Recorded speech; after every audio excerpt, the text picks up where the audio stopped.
Aqua రంగం నాశనం అయిపోయింది. ₹50 కరెంట్ ఇచ్చే బాధ్యత తీసుకుని అక్వా రంగాన్ని బాగు చేస్తాం.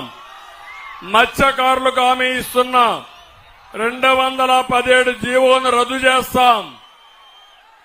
వలలు, బోట్లు, ఇతర యంత్రాలపై ఇంత మునిపిచ్చిన దానికంటే మెరుగైన సబ్సిడీ ఇస్తాం. ఇవన్నీ ఇచ్చి ఇంకా ఎప్పటికప్పుడు ఒక సీనియర్ నాయకులు ఇద్దరున్నారు. వాళ్ళిద్దరి ప్రమేయంతో మచిలీపట్నానికి పూర్వ వైభవం తీసుకొస్తాం. పోర్టు పూర్తి చేస్తాం. ఇప్పుడే ఒకటి చెప్పారు, మచిలీపట్నం నుంచి రేపల్లికి కనెక్ట్ చేయడానికి ఒక రైల్వే లైన్ వేస్తే ఇది ఒక సర్క్యూట్ కింద వస్తుంది.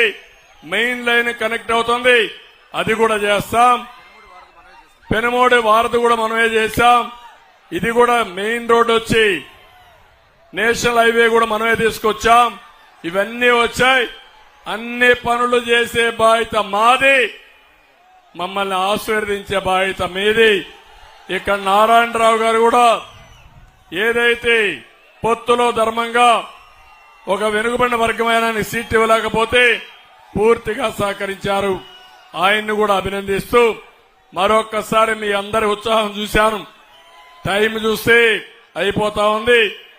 ఇప్పుడు మళ్ళా నేను ఎక్కువ మాట్లాడితే మా మిత్రుడికి టైం ఉండదు. అందుకని మీ అందరికీ మనస్ఫూర్తిగా ధన్యవాదాలు, నమస్కారాలు.